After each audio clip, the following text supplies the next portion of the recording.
Shalom. Apa kabar semua? Luar biasa, puji Tuhan. Dan kita percaya kebaikan Tuhan senantiasa kita rasakan, amin. Mari kita melihat bagian firman Tuhan di dalam Mazmur pasal 90 ayat yang ke-12. Ayat yang begitu sudah sangat kita kenal. Mungkin ada di antara kita juga yang sudah hafal dengan ayat ini. Mazmur pasal 90 ayat yang ke-12. Mazmur ini ditulis oleh Musa ya, di dalam perjalanan memimpin umat Israel menuju ke tanah perjanjian. Musa menulis Mazmur ini 90 ayat 12. Mari kita baca bersama-sama. 1, 2, 3. Ajarlah kami menghitung hari-hari kami sedemikian hingga kami beroleh hati yang bijaksana. Saya ulangi ya. Ajarlah kami menghitung hari-hari kami sedemikian hingga kami beroleh hati yang bijaksana. Pemazmur mengajak kita untuk berdoa kepada Tuhan. Karena ini adalah doa daripada pemazmur. Doa ini menyampaikan supaya kita mau bilang sama Tuhan, ajarlah kami menghitung. Ajarlah kami menghitung. Hari-hari kita di muka bumi ini sangat singkat dibanding dengan kekekalan yang akan kita terima, amin. Sangat singkat. Bahkan pemazmur menulis paling lama 70-80 tahun. Jangka waktu yang sebetulnya singkat dibanding dengan kekekalan yang akan kita terima. Dan kita harus berdoa memohon tentang pemahaman yang benar dan memadai tentang makna kehidupan di dalam dunia ini. Karena jujur Bapak Ibu, akhir-akhir ini kita melihat situasi kondisi di mana kita tinggal sudah nggak nyaman kadang-kadang, betul ya? Di kota Bandung aja yang tadinya damai, tentram, sekarang banyak terjadi hal-hal yang menurut kita kok di Bandung jadi seperti ini. Rasanya perlu kebijaksanaan kita, ya, kebijaksanaan di dalam memilih setiap pilihan-pilihan dalam hidup. Dan tentunya kebijaksanaan yang kita pilih itu disertai dengan kebijaksanaan dari Tuhan. Penting untuk kita memilih pilihan-pilihan hidup sehingga pilihan-pilihan hidup itu tidak menjebak kita dan menjatuhkan kita. Oleh karena itu pemazmur mengajak pagi hari ini, mari kita bersama-sama berdoa kepada Tuhan, ajarlah kami menghitung hari-hari kami sedemikian. Supaya apa katanya? Supaya setiap kita memperoleh hati yang bijaksana. Kalau kita lihat Bapak Ibu, permohonan ajarlah kami ini memuat dua sisi baik. Dua sisi balik. Yang pertama, pada satu sisi, orang beriman harus menempatkan Allah sebagai pengajar itu sendiri, guru. Amin. Ya. Pemazmur sedang mengajak kita sebagai orang percaya menempatkan Allah sebagai pengajar itu sendiri. Dia adalah guru. Dia adalah soko guru di dalam kehidupan kita. Dengan apa Allah mengajar, Bapak Ibu? Ada yang tahu? Dengan apa Allah mengajar? Saya percaya setiap kita punya masa lalu ya. Oke, setiap kita ada hari ini tentunya tidak pernah lepas dari masa lalu yang sudah terjadi. Tuhan mengajar kita melalui sejarah dan pengalaman hidup. Sejarah dan pengalaman hidup. Dan dua hal ini adalah suatu kepastian. Kenapa? Sudah terjadi. Setuju ya? Ini kepastian, kenapa? Sudah terjadi. Ada mungkin pengalaman buruk, ada pengalaman baik.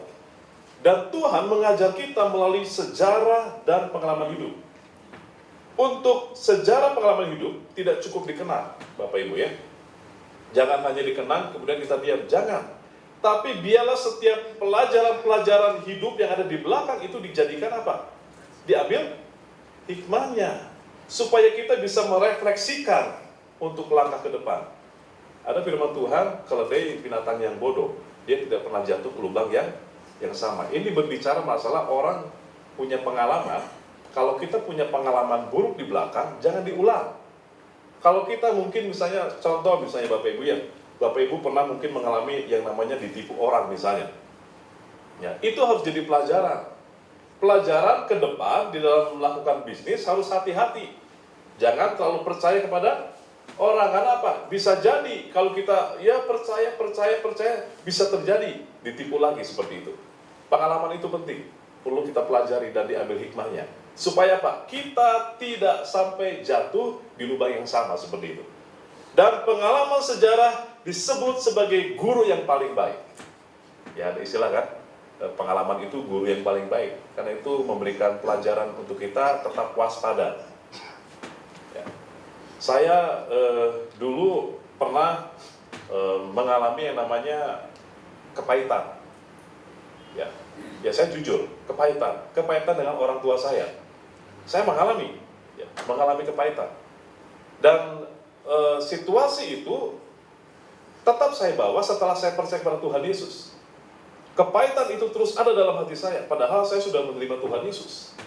Ternyata tidak serta-merta pada saat saya percaya kepada Yesus, maka kepahitan itu hilang. Enggak. Masih ada emosi, masih ada pikiran yang terikat oleh kepahitan di masa lalu. Dan saya rasa, dan saya pikir, itu tidak membuat saya maju. Dan saya merasa itu memberatkan hidup saya.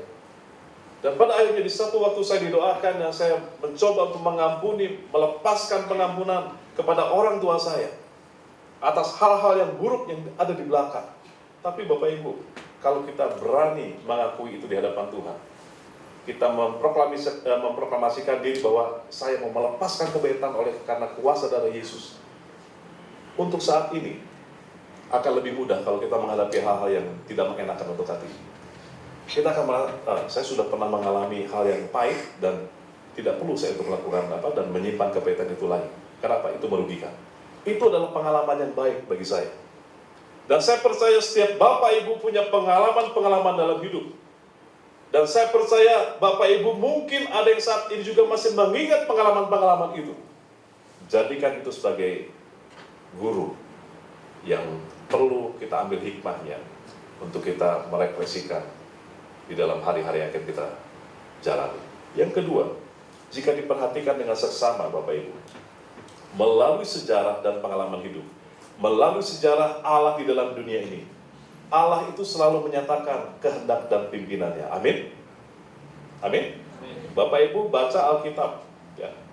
Kita melihat bagaimana Allah itu selalu menyatakan kehendak dan pimpinannya atas setiap kita umatnya. Yang kedua, Allah itu selalu membuktikan kasih-Nya. Amin? Kurang iman. Allah itu selalu membuktikan kasih-Nya. Amin? Sekali lagi, Allah itu selalu membuktikan kasih-Nya. Amin? Jangan ragu-ragu, karena saya percaya setiap Bapak Ibu pernah mengalami kasih Tuhan. Amin? Harus kita aminkan. Kenapa? Kita ada saat ini pun itu karena kasih karunia Tuhan. Yang ketiga, melalui sejarah kita melihat bahwa Allah selalu menyatakan dan mewujudkan kemurahan-Nya. Kemurahan-Nya atas hidup kita. Siapa kita sebetulnya? Sampai Tuhan layakkan kita menjadi anak-anak-Nya. Saya selalu makanya bersyukur dan maaf, saya kadang-kadang suka mengeluarkan air mata kalau saya mengingat bagaimana kebaikan Tuhan dalam hidup saya. Dan saya juga percaya Bapak Ibu pernah merasakan kemurahan Tuhan itu. Siapakah kita sebetulnya? Kok Tuhan mau menyambut kita menjadi anak-anaknya, menjadi umat kepunyaannya, sampai dikatakan kita adalah biji matanya katanya. Bapak Ibu punya biji mata ya? Apakah ada yang sengaja biji mata dicolok-colok gitu? Enggak ya, ada debu sedikit pun kita akan lindungi ya mata kita. Karena apa? Ini bagian berharga atas tubuh kita. Kita diumpamakan seperti biji mata Tuhan yang dilindungi sedemikian rupa. Jadi Bapak Ibu, Dia adalah guru yang mengajar kita melalui pengalaman dan sejarah yang sudah terjadi. Supaya apa? Kita belajar dari pengalaman itu untuk kita refleksikan di masa yang akan datang. Supaya kalau ada pengalaman buruk, kita pernah jatuh, jangan kita jatuh lagi. Ya, kalau kita menghadapi persoalan-persoalan dalam hidup kita, ya mungkin hampir mirip-mirip persoalan.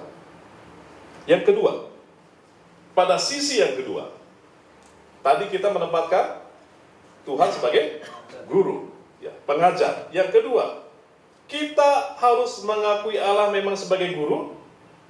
Maka kalau kita mengakui Allah sebagai guru, berarti kita harus bersedia untuk belajar. Betul? Kalau kita mengakui Dia sebagai guru, berarti kita harus mau belajar dan diajar. Kalau guru sukanya sama murid bandel atau murid yang baik? Ada guru di sini? Ada yang profesinya guru nggak? Atau guru sekolah minggu lah? Ya ada sekolah minggu. Ya kita senang kalau melihat anak-anak baik, menurut gitu ya. Dan ya wajar anak nakal, tapi ada yang anak kelewatan nakalnya. Ya. Sampai akhirnya, aduh gurunya stres menghadapi. Guru tuh suka dengan anak yang baik, yang nurut. Dan biarlah setiap kita menjadi murid Tuhan, menjadi orang-orang yang mau belajar kepada Tuhan dengan sikap hati yang terbuka. Bapak Ibu, menurut pemazmur, kita tuh belajar apa? Menurut pemazmur tadi kita belajar apa nih? Belajar berhitung ya. Kan bilang apa? Ajarlah kami menghitung. Ya, berarti diajar matematika ya. Diajar matematika. Nah, menurut pemazmur kita harus belajar berhitung. Menghitung apa? Menghitung hari-hari yang telah kita lalui, menghitung pengalaman dan sejarah, berapa banyak kebaikan yang sudah saudara alami. Berapa banyak kasih Tuhan yang telah dianugerahkan atas hidup kita. Ada yang bisa menghitung? Tak terbatas ya kebaikan Tuhan. Itulah. Kita harus mengingat terus bahwa kebaikan Tuhan itu tidak terbatas. Tidak terhitung. Tapi harus kita selalu ingat setiap saat, setiap waktu. Apa yang telah kita perbuat selama waktu-waktu di belakang kita. Berapa banyak kesalahan-kesalahan yang telah kita lakukan di belakang kita. Itu pun harus kita hitung-hitung. Supaya apa? Supaya kita belajar dari pengalaman itu. Tadi kan di awal kita harus belajar dari pengalaman. Ternyata dari pengalaman-pengalaman yang sudah kita hitung, menurut pemazmur ini ada beberapa hal. Yang pertama, tentang kesusahan dan kesenangan yang pernah kita lalui dan kita alami. Setelah dihitung-hitung ternyata hidup itu tidak gampang. Hidup itu nggak mudah. Hidup itu perlu perjuangan. Karena kita sadar kita tidak pernah lepas dari namanya beban dan persoalan. Ada di sini nggak punya masalah? Angkat tangan. Oh, saya nggak punya masalah. Ada yang nggak punya masalah sekarang? Atau dari tadi jam 7 saudara masalah saya udah nggak punya nih. Ada yang nggak punya masalah? Saya percaya setiap kita datang ke tempat ini pun masih mungkin kita memikirkan tentang masalah-masalah kita. Dan pemazmur ingatkan bahwa hidup ini penuh dengan perjuangan. Di dalam setiap kebaktian penghiburan saya selalu sampaikan bahwa ya yang meninggal, yang sudah dipanggil almarhum itu sudah Tuhan panggil. Justru yang harus masih berjuang itu siapa? Keluarga yang ditinggalkan, kita semua jemaat yang hadir dalam perkampungan, kita yang harus terus berjuang. Karena apa? Kita masih mengalami namanya sakit penyakit. Kita yang masih mengalami namanya kesusahan. Kita yang masih mengalami namanya sakit hati dan lain hal yang bersangkut paut dengan masalah. Hidup ini perlu berjuang, Bapak Ibu. Ya nggak bisa kita ongkang-ongkang kaki. Ya kan firman Tuhan bilang doa saja, minta saja. Tapi tidak seperti itu firman Tuhan itu. Tidak mengajarkan kita untuk menjadi malas. Tuhan justru mengajar kita untuk berjuang. Berjuang. Ya. Berjuang untuk memaksimalkan hidup kita. Bukan ongkang-ongkang kaki, tapi berjuang. Bapak Ibu ada di tempat ini. Bersekutu bersama berdoa ini sebagai satu perjuangan. Perjuangan untuk menumbuhkan iman Bapak Ibu. Semakin dekat kepada Tuhan. Amin. Ini bukan iseng-iseng. Ya menara doa ada di tempat ini. Ya biar pagi nggak ada kegiatan kumpul di sini kan. Bukan ya Pak ya? Bukan. Kita tadi mengangkat pujian ya. Tadi luar biasa ya. Pujiannya begitu sangat mengangkat. Dan saya percaya lawatan Allah kita rasakan bersama. Bukan iseng-iseng. Pak siapa Pak? Pak Petrus ya. Pak Petrus saya baru tahu namanya. Sering ketemu tapi baru tahu namanya Pak Petrus. Ya. Pak Petrus tadi memimpin pujian menjadi worship leader itu bukan ya iseng-iseng lah biar ngisi waktu 1 jam. Enggak. Ini sebagai usaha supaya setiap jemaat merasakan hadirat Tuhan. Setiap apapun yang kita lakukan itu adalah merupakan satu perjuangan dalam hidup. Setuju nggak? Ya. Dan kita harus betul-betul memaknai hidup ini dengan serius. Yudas 1 ayat 3 katakan, saudara-saudaraku yang kekasih, Sementara aku bersungguh-sungguh berusaha menulis kepada kamu tentang keselamatan kita bersama. Aku merasa terdorong untuk menulis ini kepada kamu dan menasihati kamu, supaya kamu tetap berjuang untuk apa? Mempertahankan iman yang telah disampaikan kepada orang-orang kudus. Mempertahankan iman. Jadi meskipun kita sudah tahu kita diberikan anugerah oleh Tuhan, kita diselamatkan oleh karena karya salib Yesus Kristus, tapi dikatakan kita perlu berjuang mempertahankan iman. Sekarang ada ajaran, sekali sudah diselamatkan, saudara selamat. Benar, anugerah Tuhan itu kekal. Tapi ajaran ini mengajarkan, jadi kalau misalnya berbuat dosa, ya nggak apa-apa, berulang-ulang juga, terus aja bolak-balik ya berbuat dosa. Itu seperti mempermainkan Tuhan. Saya yang menjadi pertanyaan, pertobatannya seperti apa kalau begitu? Betul nggak? Pertobatannya seperti apa? Kalau orang bertobat itu apa sih? Metanoia ya. Berbalik, saya pernah sampaikan ini. Berbalik berapa? 360? 180 derajat. 180 derajat. Dari yang tidak benar menjadi hidup benar. Kalau sudah hidup di dalam hidup yang benar, jangan diingat-ingat lagi hidup yang tidak benar. Fokus kepada Tuhan. Jangan melentang-lentang, wah anugerah, wah diulang-ulang, nggak apa-apa ya. Tuhan baik, doa, wah nanti dosa lagi, nggak apa-apa lah, dosa lagi. Itu namanya mempermainkan kasih karunia dan anugerah Tuhan. Dan kalau misalnya memang mau mengikut Tuhan serius kalian. Karena Tuhan kan bilang di kitab Wahyu, aku akan memuntahkan yang suam-suam. Ya tidak panas, tidak dingin. Saudara, tidak mungkin kita hidup di dalam pertobatan, kaki kita dipijakan di dalam dua perahu. Misalnya saudara pergi ke Pangandaran, mau naik perahu, ada tukang perahu. Ayo Pak David naik perahu Pak, silakan Pak. Oke, tapi saya pengen dua perahunya. Loh, ngapain Pak? Bapak cuma sendiri, ngapain perahunya dua? Enggak, saya pengen coba. Kaki saya di perahu yang satu, kaki yang kiri di perahu yang satunya lagi. Ayo maju. Pasti si emang-emangnya juga ragu. Kenapa? Bakal jatuh. Betul ya? Bakal jatuh sekuat apapun, sejago apapun Pak David akrobat. Kalau maju di dua perahu, akan jatuh. Begitulah hidup kita. Kalau kita memang mau serius di dalam Tuhan, serius dalam Tuhan. Jangan main-main dengan Tuhan. Kadang-kadang kita selalu menuntut, kok hidup saya tidak diberkati? Mungkin cara hidupmu yang masih mendua hati. Kalau mau fokus pada Tuhan. Jangan hari Minggu ingat Tuhan, hari berikutnya nggak ingat Tuhan. Lupa dengan Tuhan. Hari Minggu, waktu memuji Tuhan, aduh ingat anugerah Tuhan luar biasa. Setelah keluar dari gereja, lupa dengan anugerah Tuhan itu. Yang ada, keinginan sendiri. Jadi hidup ini perlu perjuangan, iman pun perlu diperjuangkan, ya perlu dipertahankan. Yang kedua, pengalaman yang harus kita lihat ternyata lama kehidupan, hasilnya hidup itu hanya sementara. Ya nggak ada di sini yang kekal ya. Hidup itu sementara. Mazmur 90 ayat 10. Masa hidup kami 70 tahun dan jika kami kuat 80 tahun. Dan kebanggaannya adalah kesukaran dan penderitaan sebab berlalunya buru-buru dan kami melayang lenyap. Jadi kalau disimpulkan, kalau kita tahu hidup kita hanya sementara, pertanyaannya apa sih yang dapat kita banggakan?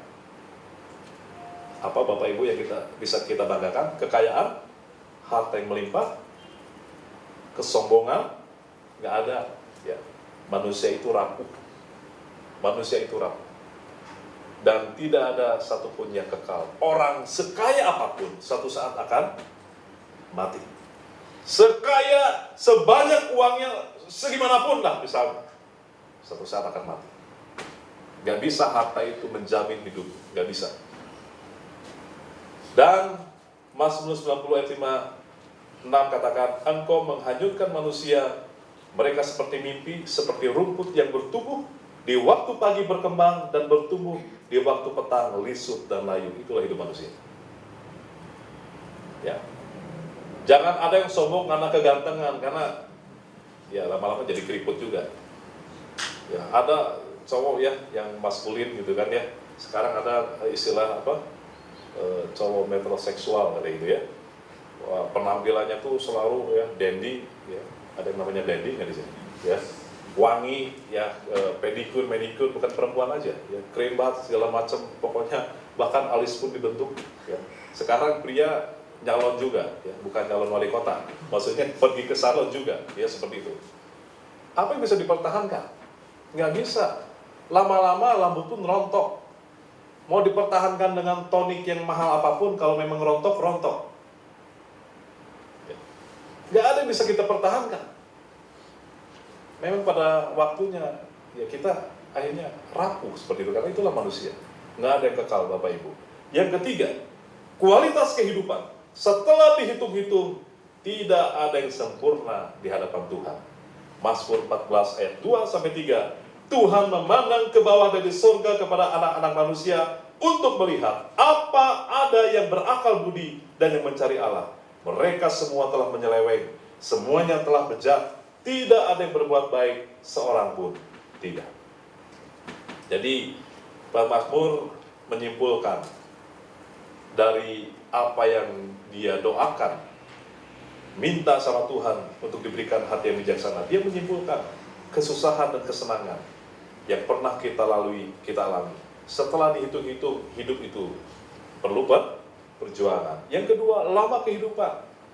Ternyata hidup ini hanya sementara, tidak ada yang kekal. Ya, manusia tidak ada yang kekal. Yang ketiga, kualitas kehidupan. Setelah dihitung-hitung, tidak ada yang sempurna di hadapan Tuhan. Semua manusia itu sebetulnya cacat, ya, punya cacat bawaan. Itu dosa itu sendiri. Tapi kita bersyukur Tuhan yang sudah menyempurnakan setiap kita melalui kematiannya di kayu salib. Bagaimana sekarang pertanyaan dengan pribadi Allah? Ya, tadi kan sisi manusia ya.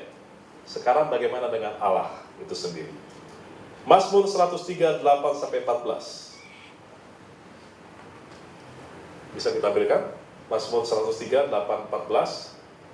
Atau saudara bisa lihat di dalam, oke, ada ya. Kita akan baca. Ya, kita baca ya. 8-14. 1, 2, 3. Tuhan adalah penyayang dan pengasih, panjang sabar dan berlimpah kasih setia. Selanjutnya, tidak selalu ia menuntut dan tidak untuk selama-lamanya ia mendendam. Selanjutnya, tidak dilakukannya kepada kita setimpal dengan dosa kita dan tidak dibalasnya kepada kita setimpal dengan kesalahan kita. 11, tetapi setinggi langit di atas bumi, demikian besarnya kasih setianya atas orang-orang yang takut akan Dia. 12, sejauh timur dari barat, demikian dijauhkannya daripada kita pelanggaran kita. 13, seperti Bapa sayang kepada anak-anaknya, demikian Tuhan sayang kepada orang-orang yang takut akan Dia. 14, sebab Dia sendiri tahu akan kita. Dia ingat bahwa kita ini debu. Allah kita luar biasa ya, meskipun kita ini debu. Debu itu kotor, ya. Kotor, tapi Allah kita itu luar biasa. Amin. Allah kita itu luar biasa. Makanya saudara setiap saat, setiap waktu harus bersyukur. Saudara ada sebagaimana saudara ada. Bahkan harus saudara bersyukur karena saudara mengenal anugerah Tuhan itu sendiri. Karena di luar masih banyak orang yang mencari-cari anugerah Tuhan itu seperti apa. Keselamatan itu di mana di luar masih banyak orang yang mencari-cari dan mereka sedang berusaha menyelamatkan hidup mereka untuk bekal hidup mereka nanti. Saudara bersyukur, kenapa? Tuhan yang memilih saudara. Tuhan yang memberikan kesempatan kepada saudara untuk mengenal Dia secara pribadi. Harus disyukuri. Saudara, kita ini debu dikatakan, tapi kasih Tuhan itu luar biasa. Setinggi langit, sejauh barat dari timur, tidak terbatas kasih Tuhan itu. Dan setelah dihitung-hitung, ya, hari-hari dalam kehidupan kita, apa yang harus kita perbuat dalam hidup ini? Yang pertama, saudara, buat saudara yang pada saat ini hadir, mari kita harus menyadari keberadaan diri. Sadari keadaan diri kita sendiri. Sehingga kita dapat bersikap rendah hati di hadapan Allah dan manusia. Tidak ada sesuatu pun yang layak kita banggakan. Tidak ada sedikit pun yang dapat dijadikan alasan untuk menyombongkan diri. Gak ada. Sadar dengan keberadaan diri. Saya suka jemput anak di sekolah, anak saya TK. Vincent. Karena jarak sekolahnya dekat dengan kantor saya, jadi saya yang jemput. Karena kalau istri saya di Kopokan Tapak kantornya, jadi ya saya yang jemput. Dan biasa di sekolah lebih banyak ibu-ibu yang jemput, ya. Bapak-bapaknya berapa persen lah. Ya. Saya memang tidak pernah ikut ngobrol, ya, kepo, sotoy sama ibu-ibu enggak ya. Ibu-ibu lebih ngobrol terus saya ikut enggak ya. Saya hanya datang jemput pulang. Satu saat saya melihat satu kejadian, lagi hujan besar, karena siang hujan besar, saya jemput pakai jas hujan karena saya pakai motor. Saya lagi berdiri di gerbang, nunggu anak saya keluar. Tiba-tiba masuklah seorang ibu, dan saya tahu ibu ini ya cukup berada lah dari penampilan sudah beda, dan sempat ulang tahun besar-besaran anaknya di sekolah. Jadi dia pakai payung, padahal itu sudah masuk di ruangan yang tidak kena hujan. Jadi payungnya tidak dibuka, Bapak Ibu. Ya. Dia terus pakai payung, entah sadar atau tidak, dia pakai payung. Ngobrol, gitu ya, ngobrol ketawa-ketawa. Saya perhatikan, tiba-tiba ada bapak-bapak yang sudah cukup tua lah. Dia juga mau jemput cucunya mungkin. Masuk.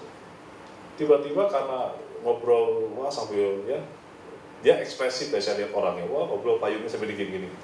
Ya. Kena muka, itu ujung payung sakit ya. Kalau itu kan kayak kaitan gitu kan sakit. Aduh sampai bapak, aduh. Ya sebabnya aduh. Saya bilang aduh, ya saya juga yang ngelihat aduh. Ya, karena pernah kena payung sakit juga gitu. Ya. Temannya negor. Tutup payung. Kena orang. Dia sendiri yang nggak lihat. Dia langsung ekspresi di depan bapaknya ngomong. Dia sendiri nggak ngelihat. Saudara, orang zaman sekarang itu begitu. Tidak mau disalahkan.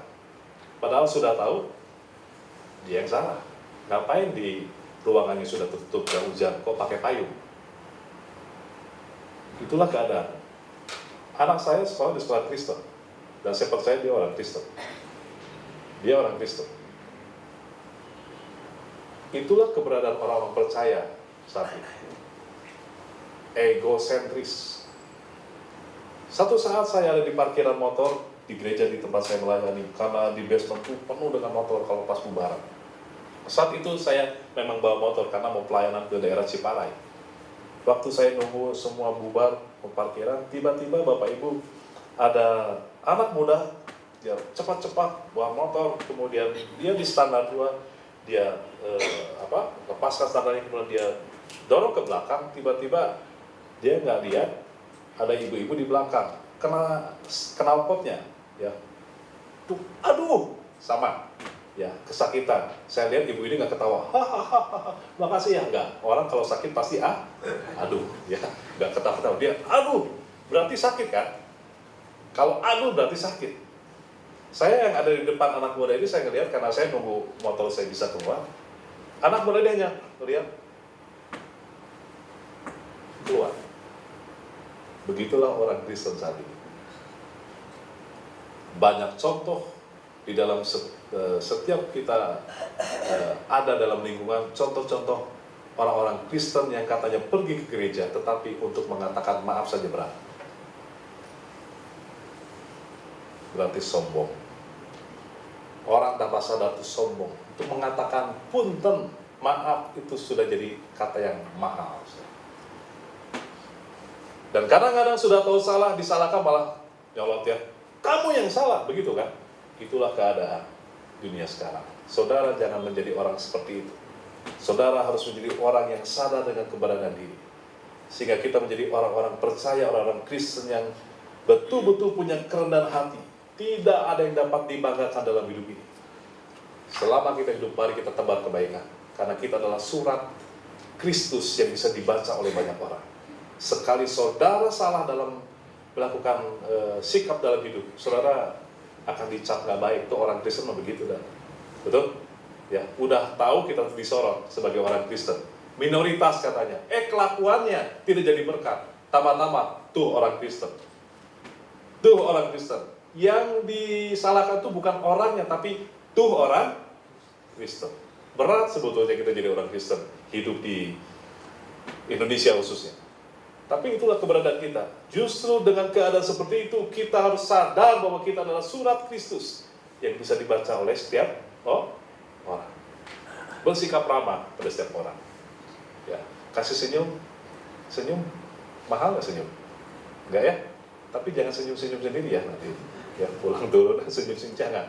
Maksudnya bertegur sapa, senyum, itu merupakan hal yang baik untuk kita lakukan. Yang kedua, sadar untuk selalu memuliakan Allah dalam hidup kita, karena segala kebaikannya atas kita. Harus selalu memuliakan Allah dalam hidup kita. Bukan hanya di gereja, tapi dalam setiap langkah hidup kita, memuliakan Tuhan, melewati sikap hidup kita. Yang ketiga, tergerak untuk selalu mengucap syukur kepada Allah di setiap waktu dan keadaan. Ya, mengucap syukur. Mengucap syukur itu nggak gampang. Di dalam setiap keadaan, katakan. Mengucap syukurlah senantiasa, nggak gampang. Saat kita lagi susah, berat untuk mengucap syukur. Tapi coba belajar mengucap syukur. Meskipun yang saudara hadapi adalah hal yang buruk, masalah yang berat, belajar mengucap syukur. Karena di balik ucapan syukur, ada mujizat, ada kuasa Allah yang Tuhan sediakan untuk orang-orang yang memang setia, tetap mengucap syukur atas kebaikan Tuhan. Meskipun keadaan tidak sesuai dengan apa yang kita harapkan. Yang terakhir, saudara adalah orang-orang yang memiliki kepastian pengharapan di dalam Dia, karena hidup kita yang bersandar kepada Allah. Saudara akan jadi orang yang punya kepastian dan pengharapan kalau kita bersandar kepada Allah. Saya berani bersandar ke tembok ini ya, karena saya yakin tembok ini kuat. Saya nggak berani bersandar ke sini. Karena apa? Bisa jatuh. Ini nggak ada pancang di bawahnya. Saya bersandar yang menumpukan tubuh saya ke mimbar ini, saya nggak berani. Karena apa? Jatuh. Tuhan adalah pribadi yang kuasanya lebih besar daripada kuasa yang di muka bumi. Bersandar kepadanya, hidup kita akan aman. Pengharapan dan kepastian ada di dalam nama Yesus Kristus. Ajar kami Tuhan untuk menghitung hari-hari kami sedemikian hingga kami beroleh hati yang bijaksana. Biarlah firman Tuhan ini bukan hanya saudara hafal, tapi di dalam setiap saat, setiap waktu saudara menghitung-hitung pengalaman-pengalaman yang sudah saudara alami menjadi hal yang baik untuk kita refleksikan di masa yang akan datang. Karena sekali lagi, Tuhan kita baik. Tuhan memberkati.